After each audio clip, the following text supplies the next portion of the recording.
What's going on, y'all? Welcome back to Roll for Commander deck number 26. So last week we rolled a Gruul +1/+1 counter, mill, self-mill, vanilla, all helmed by a vanilla creature.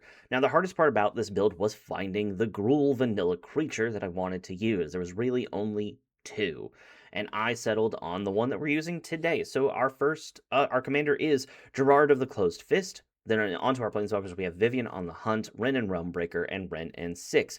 These all allow us to benefit off of our self-mill strategy, not really benefiting off of the +1/+1 counters, unfortunately. Down in our creatures, we have Aftermath Analyst, Ancient Bronze Dragon, Archetype of Aggression, and Archetype of Endurance, Azusa Lost But Seeking, Boartusk Liege, Bramble Familiar, Bristlebud Farmer, Bristly Bill, Spine Sower, Burning Tree Emissary, Colossal Badger, Dawnheart Rejuvenator, Elvish Mystic, Experiment 1, Fury, Halana and Elena Partners, Icetail Explorer, Neverwinter Dryad, Orochi Merge Keeper, Paradise Druid, Rampaging Ferociton, Rishkarpima Renegade, Rug of Smothering, Rurikthar the Unbowed, Scytheclaw Raptor 6, Summon Titan, Tuk Tuk Rubblefort, and Vorinclex, which flips into the Grand Evolution, Warden of the Grove, Wildwood Scourge, and Woes Pathfinder. Down in our sorcerers, we have Book Burning, Gamble, Kadama's Reach, Natural Order, Nature's Lore, and Wreck and Rebuild. In our instance, we have Archdruid's Charm, Strength of Will, and Tybalt's Trickery. And down in our artifacts is where things get a little bit more interesting. We have Emerald Medallion, Head Shredder, Mesmeric Orb, and Mind Crank,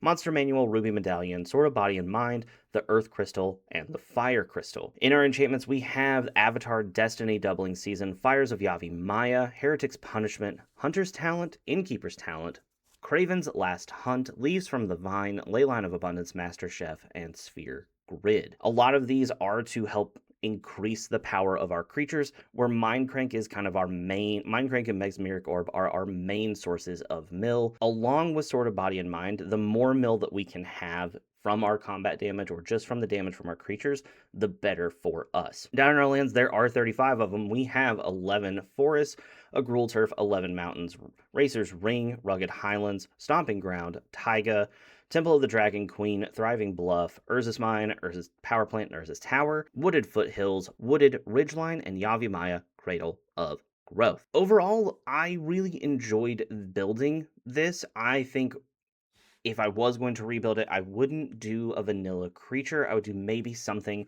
that focused around +1/+1 counters, or Karlach with Master Chef as the background, and then putting something else in the command, or putting something else in the enchantment slot that we had to pull out. Overall, though, I do like it. I like being able to play our lands out of the graveyard with Wrenn and Realmbreaker and Icetail Explorer and Azusa giving us those more of those land drops. And honestly, Rurikthar and Rug of Smothering with Mindcrank is a combo that I didn't expect and didn't really think of until building this, as they deal damage per spell cast. All right, thank you guys so much for watching. Come back next week to see what we're rolling.